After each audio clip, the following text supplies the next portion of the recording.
Good morning, dear students. How are you? Hope you all are fine.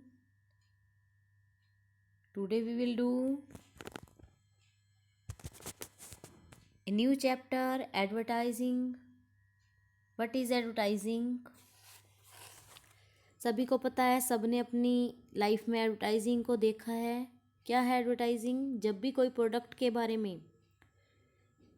भी किसी product के बारे में कोई इन्फॉर्मेशन मैन्युफैक्चरर के थ्रू, होलसेलर के थ्रू अपने प्रोडक्ट की सेल को इंक्रीज़ करने के लिए, प्रमोशन सेल के लिए, हम कह सकते हैं कि सेल प्रमोशंस के लिए जब हम ये एक्टिविटीज़ करते हैं या अपनी सेल को बढ़ाने के लिए जो हम लोगों को सूचना देते हैं अपने प्रोडक्ट के बारे में, अपने प्रोडक्ट के डिज़ाइन के बारे में, अपने प्रोडक्ट की फंक्शंस के बारे में, तो जिस मीडिया की या जिस चीज़ की हम हेल्प लेते हैं वो कहलाता है एडवर्टाइजिंग। अपने टेलीविज़न में, मैगज़ीन्स में, इंटरनेट पर, न्यूज़पेपर में, साइन बोर्ड में, फ्लैक्स बोर्ड पर, रोड के किनारे आपने काफ़ी सारे एडवर्टाइजिंग लगे हुए या फिर आपने टीवी पर भी देखे होंगे। तो ये एडवर्टाइजिंग जो है अपनी सेल को इंक्रीज़ करने के लिए किया जाता है। एडवर्टाइजिंग का मेन जो पर्पज़ है वो ये होता है कि जो कस्टमर है, कंज्यूमर है, उनको अपने प्रोडक्ट को सेल करवाने के लिए मोटिवेट करना। तो आप देख सकते हैं, सबसे पहले तो मार्केटिंग मिक्स के 4 एलिमेंट्स होते हैं: promotion mix, product mix, price mix और फिजिकल डिस्ट्रीब्यूशन, जिसको हम प्लेस मिक्स भी कहते हैं। तो उसी में से एक जो है प्रमोशन मिक्स, उसी के आगे सब एलिमेंट्स जो हैं advertising, personal selling, sale promotion और पब्लिसिटी है। तो एडवर्टाइजिंग क्या है देखेंगे। It refer to paid and non personal communication to target market form and identified sponsor using mass communication channel. ये क्या है? एडवर्टाइजिंग एक ऐसा पेड नॉन पर्सनल कम्युनिकेशन है जिसके लिए आप पे करते हैं, जो कि आपका मार्केट में आप चाहते हैं कि आपके प्रोडक्ट की आइडेंटिफाई हो या फिर आप प्रोडक्ट को स्पॉन्सर कर रहे हैं, तो उसका कम्युनिकेशन चैनल हम कह सकते हैं, क्योंकि आप इसके लिए पे कर रहे हैं। दूसरा हम कहते हैं non personal communication. Non personal क्या होता है? जब फेस टू फेस बात की जाती है तो पर्सनल होता है। नॉन पर्सनल जहाँ आप सामने आमने नहीं होते हैं। हाँ, अगर आमने सामने की बात करें तो कुछ पर्सन कहें कि टीवी पर एडवर्टाइजमेंट आ रहा है, हम सामने ही हैं तो फेस टू फेस हो रहा है, नहीं। लेकिन आप अगर कोई क्वेश्चन करते हैं तो वो वापस में उस बात का रिप्लाई जो है आपको नहीं करेंगे, तो यहाँ पर इसीलिए हम इसको नॉन पर्सनल कम्युनिकेशन कहेंगे। Advertising mean providing adequate knowledge about some special product, services, idea to potential consumers so that they are stimulated to buy it. Potential consumer कौन से होते हैं? ऐसे कंज्यूमर जो कि आपके आज कंज्यूमर नहीं हैं लेकिन हो सकते हैं, जिनकी पॉसिबिलिटी, प्रोबेबिलिटी रहती है कि वो आपके जो हैं कंज्यूमर बन जाएंगे। तो आप उनको इतनी नॉलेज दे देते हैं अपने प्रोडक्ट के फंक्शन के बारे में, साइज़ के बारे में, प्लेस के बारे में, प्राइस के बारे में, कहाँ वो अवेलेबल हो सकता है तो वो प्लेस की, और कैसी कंडीशन में आपको मिलेगा, क्या रेट देना पड़ेगा। तो आज का जो टाइम है वो कंपटीशन का टाइम है। तो कंपटीशन के टाइम में जब हम ज़्यादा सेल कर अपना चाहते हैं इंक्रीज़ करना, तो हमको मेन मोटिव रहता है कि कस्टमर को मोटिवेट किया जाए, वो हमारे प्रोडक्ट की तरफ ही आए। तो ये सिर्फ हो सकता है किससे? एडवर्टाइजिंग से। जैसे आप बार बार एडवर्टाइजिंग देंगे तो एडवर्टाइजमेंट देख देख कर कंज्यूमर के दिमाग में जो है प्रोडक्ट हमेशा के लिए बैठ जाता है। सेकंड हमारा आता है एडवर्टाइजिंग। एडवर्टाइजिंग में क्या है? डेफिनेशन है अकॉर्डिंग टू विलर, हम कह सकते हैं advertising is any form of paid non personal presentation of ideas, goods and services for the purpose of inducing people to buy. तो यहाँ पर जो पेड हमारा है नॉन पर्सनल प्रेजेंटेशन है, जो कि हमारे आइडियाज़ को, गुड्स को, सर्विसेज को कंज्यूमर को ख़रीदने के लिए प्रेरित करता है, इंड्यूस कराता है। उसके बाद बात आती है फीचर ऑफ एडवर्टाइजिंग की। सबसे पहला हमारा फीचर जो है वो क्या है? Paid form. ये जो है हमारी पेड फॉर्म होती है। Only the attempt of the seller on which he she has spent some money to communicate information to the consumer is called advertising. If without incurring any expenditure some information relating to some product or service is published. जब आप कुछ खर्च करते हैं और information देते हैं product के बारे में तो वो आपकी एडवर्टाइजिंग कहलाती है। और बिना खर्च किए जब आपके न्यूज़पेपर में या प्रोडक्ट के बारे में बताया जाता है या किसी भी तरह से कोई मैसेज आपकी कन्वे हो रहा है तो वो पब्लिसिटी कहलाती है, ना कि आपका एडवर्टाइजिंग। तो यहाँ पर हम कहेंगे कि for example if an editor or some magazine on his own publishes new about a particular product, it will convey to the consumer necessary information regarding the product, but no expenditure has been incurred by the seller for this publication. As such, it cannot be called advertising, it may be called propaganda or publicity. Thus an information about a product communicating free of cost cannot be determined as advertising. बिना cost के जब आप करते हैं तो वो publicity propaganda कहलाया जाएगा, एडवर्टाइजिंग नहीं कहलाई जाएगी। इम्पर्सनल प्रेजेंटेशन है ये, इसमें मैंने बोला आपको कि सामने आमने पर्सन नहीं होगा। In other words the advertiser and the consumer don't come into personal contact. जो एडवर्टाइजमेंट कराने वाला पर्सन है वो पर्सन जो है सामने आमने नहीं होता है। आपके सामने कौन है, मान लीजिए आपने अमिताभ बच्चन से डायलॉग बुलवाए हैं या उनकी हेल्प ली है, तो अमिताभ बच्चन जो है वो उसका प्रोडक्ट नहीं है, वो उसकी कंपनी नहीं है, वो तो सिर्फ उसको स्पॉन्सर करने वाला है, या हम कह सकते हैं कि डायलॉग बोलने के लिए है।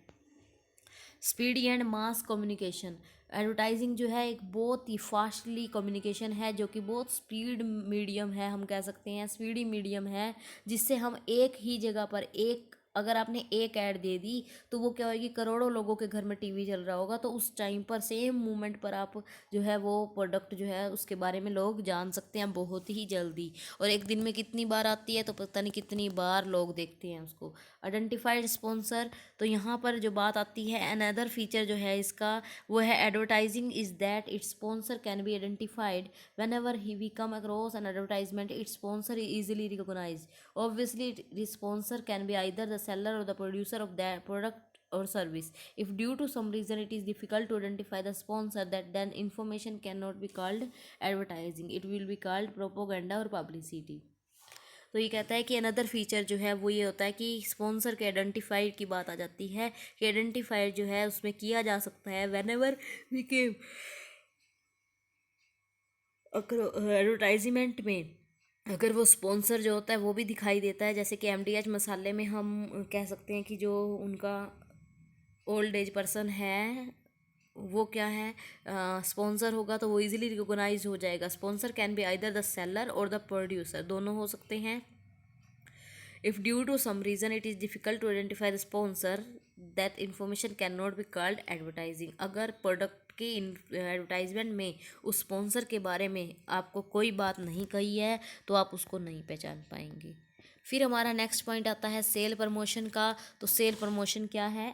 सेल प्रमोशन, अब आपको ये हमने बताया था क्लास में कि सेल प्रमोशन जो है एक ऐसी प्रमोशंस की एक्टिविटी है या ऐसी सेल्स को इंक्रीज़ करने की एक्टिविटी है जिसमें हम अलग अलग तरीक़ों को अपनाते हैं। जैसे कि आपने 50% एक्स्ट्रा दे दिया, 10% एक्स्ट्रा दे दिया, या फिर कुछ परसेंट ऑफ कर दिया, रुपीज़ में आपने ₹9 ऑफ कर दिया, या फिर हम कह सकते हैं कि कुछ एक के साथ एक बाय वन गेट वन का ऑफ़र रख दिया, या आप कह सकते हैं कि कुछ बाउल, कुछ क्रॉकरी आइटम्स आप फ्री में दे रहे हैं। जैसे कि भुजिया के साथ आपको बाउल मिल रहा है, कोल्ड ड्रिंक के साथ आपको गिलास मिल रहा है, या रसना की बोतल के साथ आपको गिलास मिल रहा है। तो ये चीज़ जो है कंटेनर या कुछ इस टाइप से अट्रैक्टिव दिखाकर आपको की सेल को जो है इंक्रीज़ कराया जाता है। तो ये भी हमारा प्रमोशन मिक्स का पॉइंट है, जिसका सब एलिमेंट जो है सेल प्रमोशन है। इसके लिए भी आप खर्च करते हैं लेकिन अलग ढंग से। तो सेल प्रमोशन में it refer to short term incentive, ये लॉन्ग टर्म इंसेंटिव नहीं होते हैं, शॉर्ट टर्म इंसेंटिव होते हैं। छोटे छोटे टाइम के लिए आप जो है कर लेते हैं। जैसे दिवाली के आसपास आप कुछ ऑफ निकाल देंगे, या बाय वन गेट वन की स्कीम रख देंगे, या कोई भी इस टाइप से रख सकते हैं। तो ये सेल प्रमोशन जो है आपकी सेल को इंक्रीज़ करने के लिए एडवर्टाइजिंग, पर्सनल सेलिंग और पब्लिसिटी से हटकर जो हम कह सकते हैं सेल को इंक्रीज़ करने के लिए जो हम करते हैं वो हमारे सेल प्रमोशन एक्टिविटी कही जाएंगी। जैसे कि आप प्राइस को लो कर देना, या वेट को इंक्रीज़ कर देना, या कूपन्स डिस्ट्रीब्यूट करना, या कुछ गिविंग अवे देना। It is not a regular activity, it is only on special occasion that this media is used in order to stimulate sales. तो यहाँ पर हम ये कह सकते हैं कि ये जो है एक स्पेशल ओकेज़न नहीं है। Media is use in order to stimulate sale, sale को स्टिमुलेट करने का जो है हम कह सकते हैं। Sale promotion is no longer a fashion, it is necessary present day business. Through sale promotion that both the consumer and the middle man are motivated, दोनों ही इससे मोटिवेट होते हैं, चाहे वो हमारा कंज्यूमर है, चाहे हमारा मिडल मैन है जो सेल करवाने वाले हैं, वो भी मोटिवेट होते हैं, जैसे रिटेलर होलसेल वगैरह, क्योंकि इनको भी कुछ अच्छा सेल प्रमोशन का मिलता है, जैसे कि कुछ टूर मिल सकते हैं या कोई मूवी की टिकट मिल सकती हैं, तो इस टाइप से ये भी प्रमोशन में इनको भी मज़ा आता है, या हम कह सकते हैं कि मोटिवेट होते हैं। तो according to American marketing association, those marketing activity other than personal selling, advertising and publicity that stimulate consumer purchasing and dealer effectiveness, such as displays, show and exhibitions, demonstration and various new recurrent selling efforts not in ordinary routine। तो यहाँ पर हम कह सकते हैं कि marketing activity जो है वो पर्सनल सेलिंग, एडवर्टाइजिंग और पब्लिसिटी से स्टिमुलेट करते हैं कंज्यूमर को परचेज़ करने के लिए, उनको इस तरीके से मोटिवेट किया जाता है ताकि वो उसको ख़रीद लें। इसमें कुछ एग्जीबिशंस, डिमॉन्स्ट्रेशंस, या तो मनी को कम कर दिया जाएगा, या कुछ एग्जीबिशंस दिया जाएगा, या कुछ शो किया जाएगा, तो ये डिफरेंट डिफरेंट जो है हम करते हैं इसमें। आगे बात आती है पब्लिक रिलेशंस। पब्लिक रिलेशंस जो हम कह सकते हैं कि हमारे मीडिया के साथ, हमारे बाहर जो हम कह सकते हैं कि जो पब्लिसिटी कराने में हमारी हेल्प करता है, जो हमारे नॉन सेल कम्युनिकेशन है, जिसमें हम सेल के लिए कोई इन्फॉर्मेशन नहीं दे रहे हैं, नॉन सेल कम्युनिकेशन है which a business has with its various audience. In modern days, public relation have become an important marketing function. By public relation, we mean the relation of an organization with the public. हमारा public के साथ कैसा relation है, एक organisation का कैसा relation है, ये उसकी बात करता है। तो to secure a good public image of the company is the basic objective of the public relation. This thing create a favourable atmosphere for running business. There are following groups to public a whom a business unit establish relations. तो ये हमारे business के लिए favourable भी हो सकते हैं, और हम कह सकते हैं कि जैसे कि कस्टमर्स, हमारे रिलेशन कस्टमर के साथ कैसे होंगे, सप्लायर के साथ क्या है, इंटरमीडिएट्स के साथ क्या है, एम्प्लॉयज़, शेयर होल्डर, कम्युनिटी, तो ये सारे जो हैं हमारे किसको प्रेजेंट कर रहे हैं, हमारे पब्लिक रिलेशन को कर रहे हैं कि हम कस्टमर के किस तरह से उनकी सेवा कर रहे हैं, किस तरीके से उन्हें सर्विसेज प्रोवाइड कर रहे हैं, क्या हमें कोई कस्टमर, हमारे कस्टमर सेटिस्फाई हो रहे हैं या नहीं हो रहे हैं, हमारे कस्टमर कोई कंप्लेन तो नहीं है उनके पास, या फिर हम कह सकते हैं कि हम अपने सप्लायर के साथ कैसे बिहेव करते हैं, हम अपने सप्लायर्स को टाइम पर मनी पे कर देते हैं या नहीं करते हैं, जो भी हम उनसे उधार में ख़रीद रहे हैं तो क्या उनका विद इंटरेस्ट हमने पे किया या नहीं किया, या एम्प्लॉयज़ जो हैं उनके साथ हम कैसा बिहेव कर रहे हैं, हमारे शेयर होल्डर कैसे हैं, क्या उनके साथ हमारा चल रहा है, तो कम्युनिटी, समुदाय में, समाज में हम क्या पॉल्यूशन फैला रहे हैं या क्या हम कर रहे हैं। तो यहाँ पर जो है डिफरेंट डिफरेंट हम कह सकते हैं कि डिफरेंट डिफरेंट हम यहाँ पर बोल सकते हैं कि पॉइंट्स हमारे रहते हैं जो कि हमारे इसको बताते हैं पब्लिक रिलेशंस को।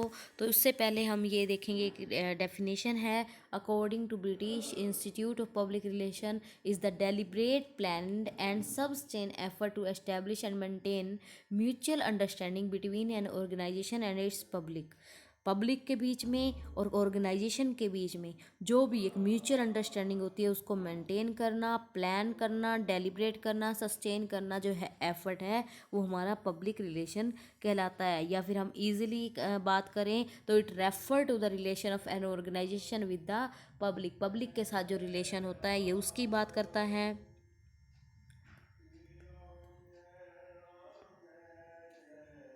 फीचर्स का पॉइंट है,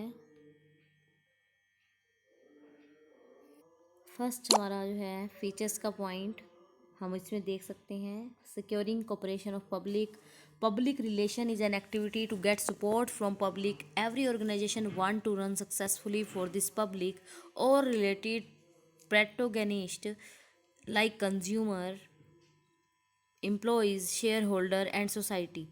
Sport is essential or needed all and the sport और public can be earn through public relation. तो हम जो भी पब्लिक को के साथ बिहेव करते हैं या पब्लिक को हम कैसा सपोर्ट हमारा मिल सकता है जब हम सक्सेसफुली रन कर रहे हो, हम अपने ऑर्गेनाइजेशन को सक्सेसफुली रन करा पा रहे हो और साथ ही साथ हम पब्लिक को भी सेटिस्फाई कर रहे हो, तो ही हम पब्लिक का सपोर्ट जो है वो ले सकते हैं। Successful relation with public, public के साथ रिलेशन सक्सेसफुल कब होंगे?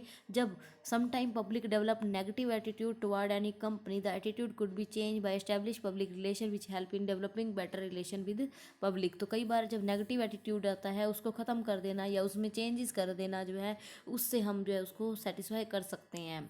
सेटिस्फाई डिफरेंट ग्रुप्स, तो अलग अलग ग्रुप को सेटिस्फाई करना जो है वो मुश्किल हो जाता है। यहाँ पर हम कहते हैं कि कंज्यूमर को सेटिस्फाई करना, एम्प्लॉयज़ को सेटिस्फाई करना, तो हर प्रोडक्ट की एक्सपेक्टेशन की नॉलेज जो है आपको होगी, तभी जो है आप उसको सेटिस्फाई कर पाएंगे। Engaging in dialogue, every organization wishes to enjoy goodwill among all related protagonists. For establishing good reputation, it is essential to engage its dialogue, exchange of ideas. During dialogue, organization provide information that this is possible only through public relations. तो हम ये कह सकते हैं कि हम अपने organisation के जब भी गुडविल की बात करते हैं तो उसमें हम अपने कुछ रेपुटेशन के लिए हम बोल रहे हैं या कोई भी डायलॉग में हम इनको एंगेज आइडियाज़ में एक्सचेंज करते टाइम हम इनको बीच में लेते हैं, तो एंगेज करते हैं, तो भी क्या होगा कि ये हम इनके साथ एक अच्छा रिलेशन जो है बनाने में पॉसिबल रहते हैं। Ongoing activity, this is an effort which has to be repeated again and again. For example, to keep the employ satisfied, meeting must be arrange with them from time to time. तो एक effort जो है हमको करना चाहिए कि इनको time to time again and again repeated effort करने चाहिए, जिससे कि हम उनको सेटिस्फाई कर सकें। जिस तरह से एम्प्लॉय की बात कर रहे हैं तो उनके साथ मीटिंग रख लेनी चाहिए या कुछ भी इस टाइप से हम कहते हैं कि वो पॉइंट जो है ध्यान में रखने चाहिए। नेक्स्ट हमारा पॉइंट आता है क्या? Specialised activity. स्पेशलाइज्ड एक्टिविटी में क्या है? Public relation is recognized in the form of specialized activity.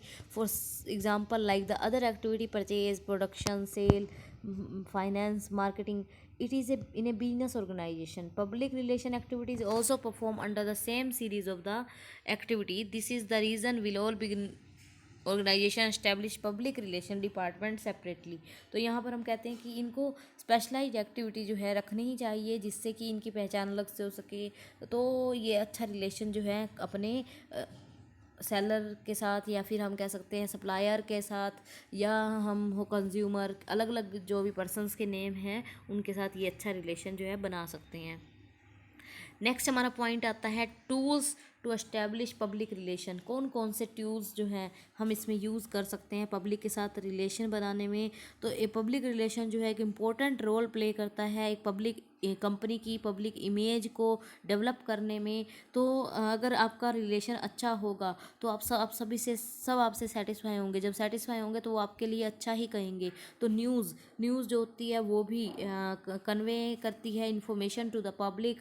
The officer of the public relation department time to time present such information which are worthy being covered in news. For example, new may be how the company is giving special facility to children in the context of children day. तो आपको इस type से news में रहना चाहिए ताकि आप क्या फैसिलिटी कंज्यूमर को दे रहे हैं या क्या फैसिलिटी आप सोसाइटी में बच्चों के लिए कर रहे हैं या कुछ ऐसे पर्सनस के लिए कर रहे हैं जो फिजिकल हैंडीकैप्ड हैं, तो वहाँ पर आपका क्या आएगा, गुडविल जो है वो इंक्रीज़ होगी।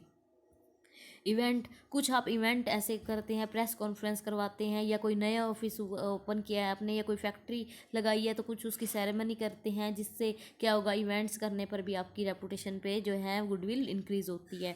प्रिंटेड मटेरियल, आप अपनी कंपनी का क्या प्रिंटेड मटेरियल दे रहे हैं, क्या आर्टिकल्स, क्या मैगजीन्स, क्या आप जो है एनुअल रिपोर्ट आप देते हैं, तो उससे भी हमारी जो है ये इंक्रीज़ होती है। स्पीच देते हैं, तो जैसे कि कोई ओकेज़न होता है तो सीनियर मैनेजर जो है एड्रेस करता है या पीपल को आप एड्रेस कर रहे हैं, तो जो भी प्रोग्रेस कंपनी की प्रोग्रेस है उससे रिलेटेड आप बता रहे हैं, या various group of people, banker, shareholder, employ and select consumer, तो इन सब को आप जब स्पीच देते हैं तब भी क्या है, आप मोटिवेट करते हैं दूसरों को अपने प्रति, या फिर हम कह सकते हैं कि आपकी रेपुटेशन जो है वो अच्छी होने लगती है। Public service activities, often the companies attach themselves to some public services, public के लिए सर्विसेज देना, पार्क बनवाना, हॉस्पिटल बनवाना, स्कूल बनवाना, या अदर कोई भी रिलीजियस प्लेसेस बनवाना। तो ये भी क्या करता है कि आपकी रेपुटेशन को बढ़ाता है, जिससे कि आपका पब्लिक रिलेशन जो है वो इंक्रीज़ होती है। तो पब्लिक रिलेशन जब इंक्रीज़ होगी तो कस्टमर जो है आपसे सेटिस्फाई होंगे, लोग जो है आपसे सेटिस्फाई होंगे, तो कहीं ना कहीं आपकी रेपुटेशन की वजह से आपका प्रोडक्ट भी क्या है, ज़्यादा सेल हो रही होती है। और जब ज़्यादा सेल होती है तो हमारा मेन पर्पज़ जो है प्रमोशन मिक्स का यही रहता है कि सेल को इंक्रीज़ किया जा सके। ये चैप्टर हमारा यहाँ पर कंप्लीट होता है। नेक्स्ट वीडियो में हम करेंगे हमारा नेक्स्ट चैप्टर, और इससे रिलेटेड केस स्टडीज़ आप ज़रूर ट्राई कीजिएगा। और कोई भी डाउट्स हैं, कोई भी प्रॉब्लम्स आपको आ रही है, तो हमें मैसेज करेंगे, जिससे हम आपके डाउट्स जो हैं लाइव क्लासेस में ले लेंगे। Thank you and bye bye, have nice day.